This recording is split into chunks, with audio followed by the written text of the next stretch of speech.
Hello good morning welcome to the channel. My name is Tarun Gandhi. Start करते हैं global market से with the US market. US markets में हमने कल एक फिर से एक बिकवाली देखी, खास करके नैस्डैक में, जहां पे 1.5% का कट आया। Dow almost close 96 points but at the high point of the day. But early morning जो जिस तरीके से खबर आई, जहाँ पे there was a news that Russia ने यूक्रेन के पावर प्लांट में अटैक किया, but it was denied later on, stating that कि because of the gun shots वो जाके कहीं उनके एरिया में जाके लगी है, but not the power plant itself, जिसके वजह से हमने देखा कि SGX Nifty recovered from almost like a 350 400 point cut, अब ऑलमोस्ट 200 पॉइंट का कट दिखाई दे रहा है। But yes, there is a issues which are going on और अभी तक कोई सोल्यूशन उसका आया नहीं है। Hence markets are very very volatile. इस एशियन मार्केट्स की हम बात करें तो एशियन मार्केट्स भी वैसे ही कट दिखा रहा है, करीबन 2-2.5%। Most of the markets, Nikkei is down by 2.5%, Hang Seng is down by 2.4%, Shanghai is down by almost like a percent. एक अच्छी खबर है, कल Brent crude fell from almost a high of 120 levels to 109 110, जहाँ पे हमने एक सेल कॉल भी दिया था during the day yesterday at around in the range of 117 से लेके 120, और टारगेट हमने 107 का दिया था, 109 के आसपास आया। बट मुझे लगता है कि अगर आज कोई ज़्यादा पैनिक रिएक्शन नहीं आएगा तो शायद 107, और मेरा द नेक्स्ट टारगेट इज़ 102, वो भी आ सकता है। This is all will happen अगर geopolitical tensions eases out and everybody hopes कि ये हो सबके भलाई के लिए। नोबडी वॉन्ट्स जहाँ पे ह्यूमन लाइफ्स की हम ये करें, जहाँ पे इम्पैक्ट ह्यूमन लाइफ्स का हो, तो वो कोई नहीं चाहता, और ख़ास करके उसके साथ साथ इकोनॉमी भी सफ़र करती है, वो हम देख रहे हैं डेली बेसिस पे। गोल्ड अच्छा खासा अप्रीशिएट करके $1940 पर आउंस के आसपास ट्रेड कर रहा है। रुपी वीकनेस हुआ है 75.91, so at the higher end of the range अभी ट्रेड कर रहा है 76। इसके बियॉन्ड 7650 के ऊपर निकलता है तो मेरे ख्याल से एक वीकनेस रहेगा टूवर्ड्स 78, एंड मुझे लगता है ये it is bound to happen. It is bound to happen कि हम 76 से लेके 78 के रेंज में अब जाना शुरू करेंगे।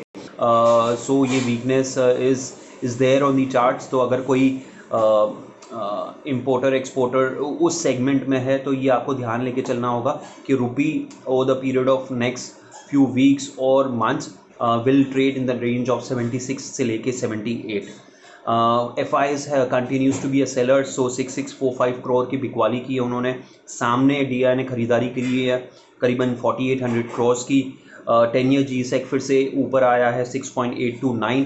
सो हम कई बार कह रहे हैं म्यूचुअल फंड्स, अगर कोई डेट इन्वेस्टर्स हैं, they should stick to floating rate funds, और जहां और कहीं जहाँ पे modified duration is as low as possible, so वो लेके चलिए, या तो रोल डाउन मेच्योरिटी वाला पोर्टफोलियो लेके चलिए, so that will be much better. In case of the Nifty 16,400 का इंपॉर्टेंट सपोर्ट है। ये लग रहा है कि आज शायद ब्रेक हो जाए, क्लोजिंग बेसिस पे नहीं होना चाहिए, यही मैं होप और प्रे कर रहा हूँ कि if that happens then we are looking toward 16,200 and 16,000 level. Maybe today tomorrow, जिस तरीके से सिचुएशन है, it can happen in next 1 hour also, nobody knows, but resistance is clearly placed at 16,800। अभी तक वो सरपास नहीं हुआ है। एक बार गया था 16,800 के आसपास, क्लोजिंग उसकी आई 16,990 994 के आसपास, बट उसको ब्रीच नहीं किया।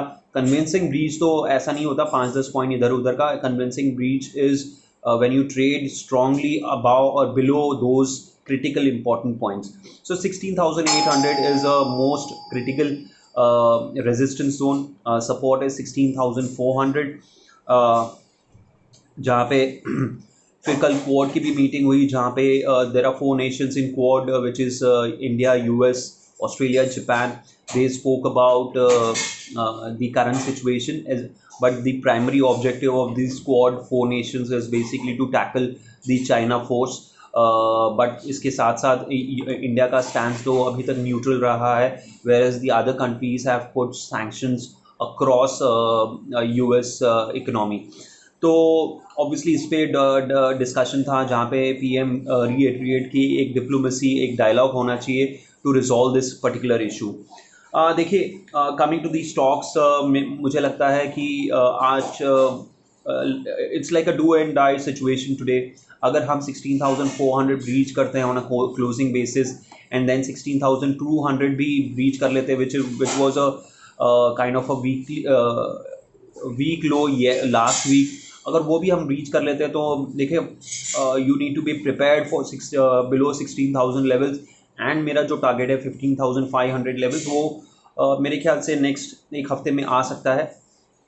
इट नोबडी नोज कि मैं गलत भी हो सकता हूँ, और if it all the resolution happens, then we can see 16,800 and reaching that will take it to 17,000 odd levels. I hope I am wrong, but let's see how it looks. But otherwise on charts also it is clearly visible कि हम 15,500 की तरफ जा रहे हैं। On the stocks you need to be very careful. हमने कल 2-3 stocks दिए थे, यूपीएल डिड वेल। इस खराब मार्केट में भी ये ऑलमोस्ट 4% चला। एम्फोसिस इंट्राडे बेसिस पे ऑलमोस्ट 100 रुपीज़ का मूव हमने देखा। टीसीएस भी ऑलमोस्ट लाइक अ 50-60 रुपीज़ मूव देखा। देखिए, ये ऐसे स्टॉक्स है, इस ख़राब मार्केट में भी अगर आप गिर भी जाता है कोई प्रॉब्लम इशू नहीं है, बट आपको होल्ड करना चाहिए। अभी भी मैं कहूँगा कि धीरे धीरे आपको इन्वेस्टमेंट पोर्टफोलियो बिल्ड करना चाहिए, कोई जल्दबाजी नहीं है। आज अगर ब्रेक करता है तो ज़रूरी नहीं है आज ही आपको ख़रीदना है। मुझे लगता है अगर आज ब्रेक करता है तो हम will get opportunity in the next couple of days. तो आज का ब्रेक पे आप you can whatever you amount you are thinking of, put 25% of the today's deployment, and the rest you can deploy in the next 2 days. That's what I have a philosophy. अगर कोई भी important resistance on a downside break करता है तो it doesn't stop, it goes beyond that, and वहाँ पे आपको एक बहुत ही अच्छा bargain price मिलेगा in across the stocks. It is not just कोई mid cap stocks, but large cap stocks भी आपको अच्छे अच्छे प्राइस पे मिल जाएगा। तो यही व्यू के साथ मैं कहूँगा कि we need to be careful. ये मैं कई बार से कह रहा हूँ, 1 जनवरी जिस हमने ये साल शुरू किया तब से मैं कह रहा हूँ this year will be very very very very difficult year in managing the trading portfolio. खास करके इन्वेस्टमेंट पोर्टफोलियो के लिए तो मैंने कह ही रहा हूँ कि first half of the year is the best time to invest, second half of the year you will get rewards of it. So with that note I will close this video, but with the hope कि ये weekend हमें कुछ resolution मिले, और आज भी अगर कोई पॉजिटिव न्यूज़ आती है तो बहुत अच्छी बात है। अगर आपका कोई मैसेज या कोई कमेंट्स है, you can mention in the comment box. Otherwise you can like and subscribe and share this video to your friends, family and groups as well. So thank you so much.